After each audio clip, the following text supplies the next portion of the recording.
Happy Wednesday. Good morning, PASW staff clients. We have our friends joining us for our advanced class. This is when we really take a big bite out of what's going on musically.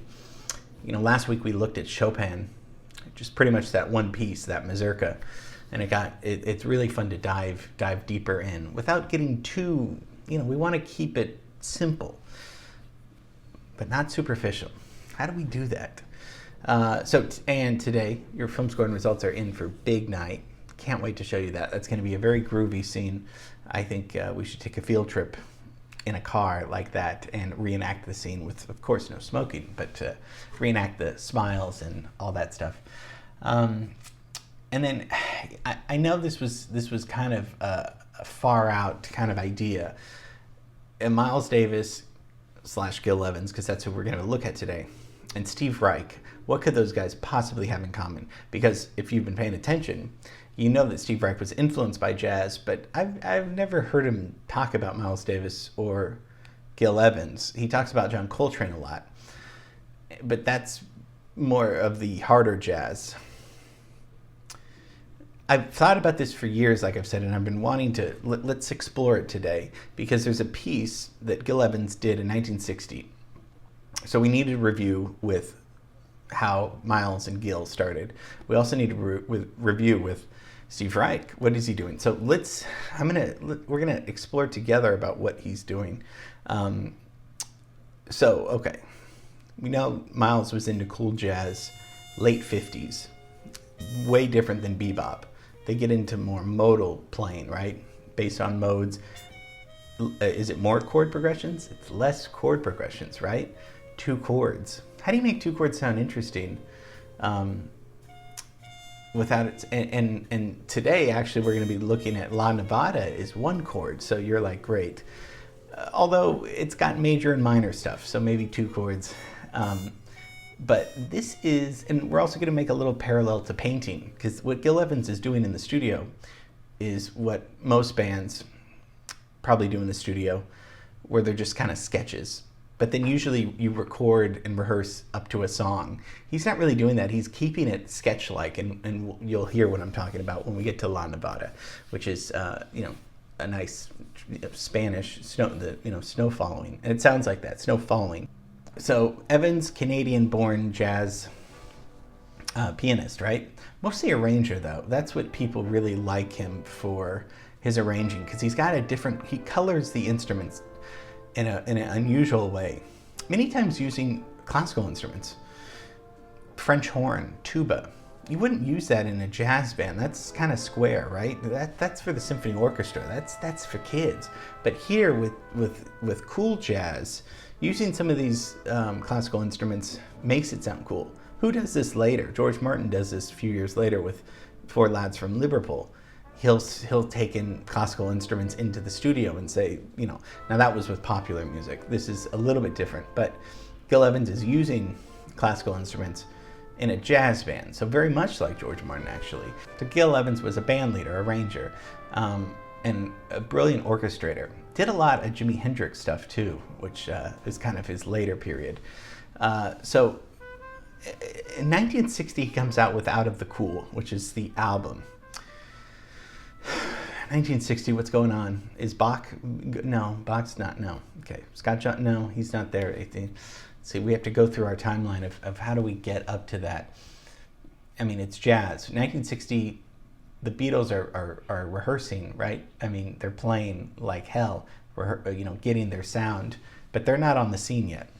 If it's 1960, it's early rock and roll, right? Easy listening as well, too.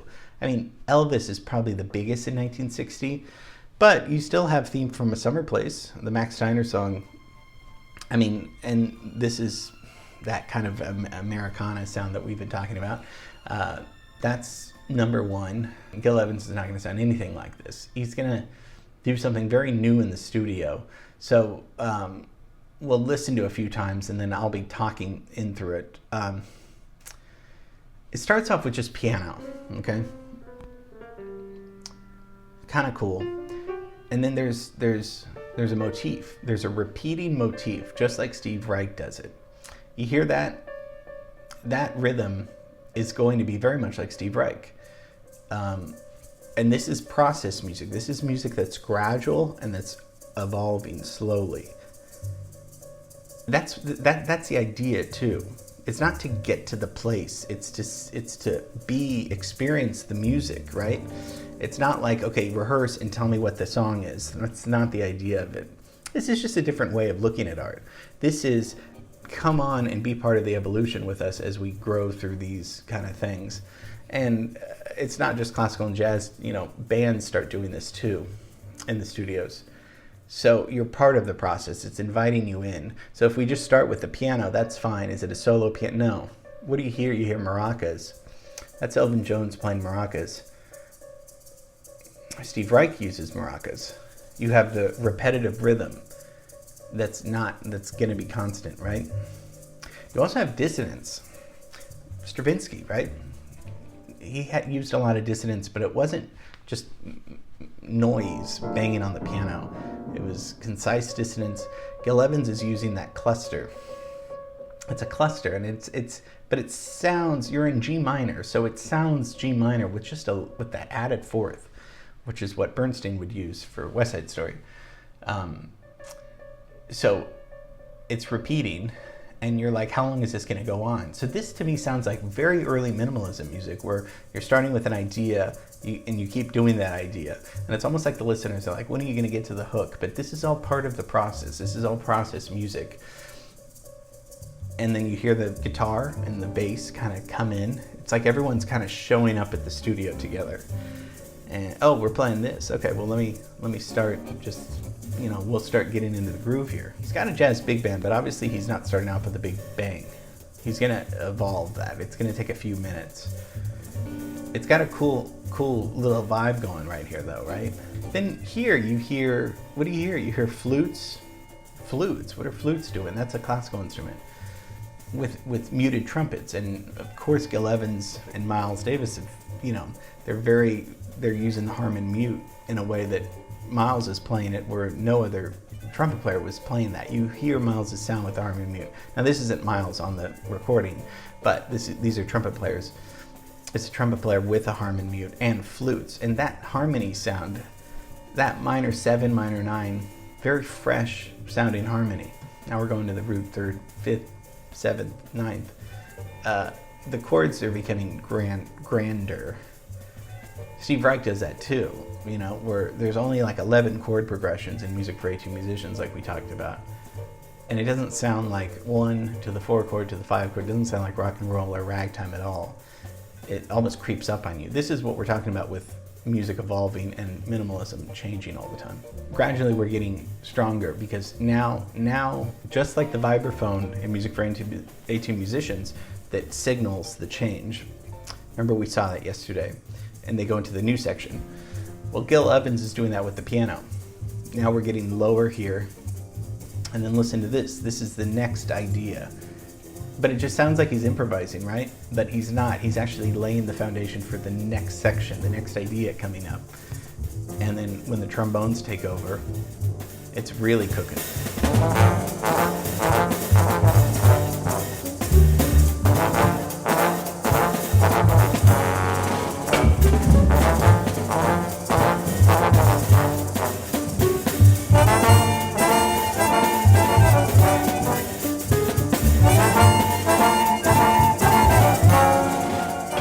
Builds and builds and builds until here, then we're soloing here. So every person starts soloing on this one chord. Way different than bebop 10 years ago. You don't do one chord at all. But this is more of the modal thing that they're interested in, exploring that one chord, but sounding fresh and cool. So he's stripping down music. Miles and Gil Evans were stripping down music in a way that the minimalists stripped down classical music, but loved jazz and popular music. It's this whole stripping down of things that's interesting because, prior to that, music was getting more and more complex and more harder to listen to for the common ear, at least for my common ear. It was more complicated, and then it's like we need to just, okay, start over. You start maracas, you start piano, you start bass, and let's just start grooving here. And that's what this song is doing. Gil Evans is coming into the studio like a painter. What art's going on 50s, 60s? Abstract expressionism, right?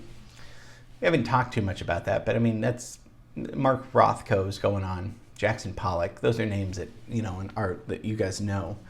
He's very much coming into the studio like an artist would, like a painter would just throw things here.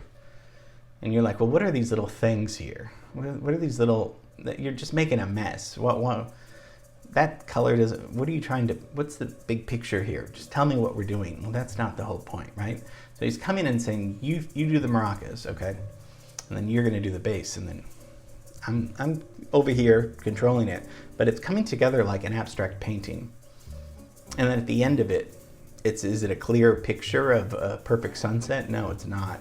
It's so, it's enriching because you've moved along into the process with the artist, so you almost feel like you're part of the work of art because you're together feeling this thing together, as opposed to a finished, you know, pie in the sky, you know, of something that's final. It's not. It's evolving all the time. So I think Gil Evans is using the music studio as a painter would use his painting studio. So I thought we'd just listen to that great little tune. If it's a tune, yeah, I mean, it's an arrangement, but it's a living, breathing work of art, right? So hope you like that. That's La Nevada. And yeah, it's a pleasure talking about these things with you, just talking about a piece. Very cool. So tomorrow, yes, we'll go back to the town we all love with something very fun. Okay, have a great rest of the day. Thanks for going along this journey with me. This is very good, at least for us to do some good workshop thinking work during the week. These are thinking classes. These are classes that have a lot of unanswered questions, and that's part of the fun of it. So thanks a lot, and see you tomorrow.